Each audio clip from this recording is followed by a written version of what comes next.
Vedanta group के chairman Anil Agarwal इस वक्त अपनी ज़िंदगी के सबसे मुश्किल दौर से गुजर रहे हैं। बेटे अग्निवेश अग्रवाल के अचानक निधन ने उन्हें अंदर से ही तोड़ दिया है। इस गहरे दुख के बीच उन्होंने एक बड़ा फैसला दोहराया है जिसने सबका ध्यान खींचा है।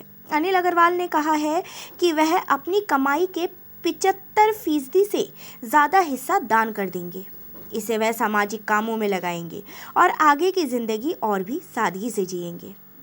अनिल अग्रवाल ने अपने भावुक पोस्ट में लिखा कि उन्होंने ये वादा अपने बेटे अग्निवेश से किया था। उन्होंने कहा कि जो भी कमाया है उसका बड़ा हिस्सा समाज को लौटाऊंगा।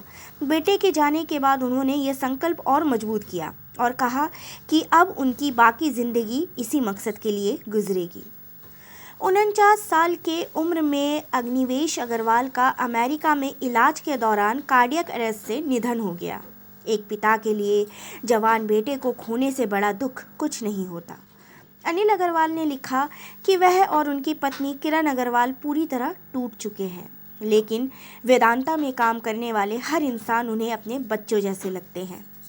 अनिल अग्रवाल ने वेदांता रिसोर्स के फाउंडर और चेयरमैन हैं। उन्होंने साल 1976 में वेदांता ग्रुप की शुरुआत की थी। आज वेदांता मेटल, माइनिंग, पावर और ऑयल जैसे बड़े सेक्टर में काम करती है और भारत के साथ विदेशों में भी कंपनी की मजबूती मौजूदगी रखती है। अनिल अग्रवाल को एक सेल्फ मेड बिजनेसमैन के रूप में भी जाना जाता है। 1954 में पटना, बिहार में जन्मे अनिल अग्रवाल ने बहुत कम उम्र में अपने पिता के साथ कबाड़ के काम की शुरुआत की थी। 19 साल की उम्र में वह मुंबई पहुंचे। पैसे कम थे लेकिन हौसले बड़े मजबूत थे। कई बिजनेसमैन में बिजनेस में भी उनको नुकसान पहुंचाया, लेकिन उन्होंने हार नहीं मानी। यह संघर्ष आगे चल के वेदांता ग्रुप बन गया।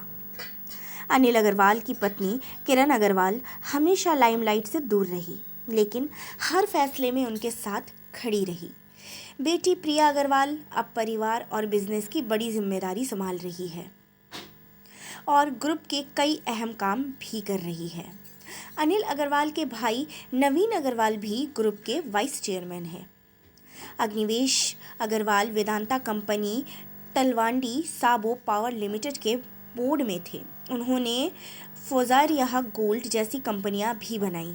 इतने बड़े परिवार से होने के बावजूद वह सादा जीवन पसंद करते थे। उनका यूं जाना परिवार को गहरा सदमा दे गया।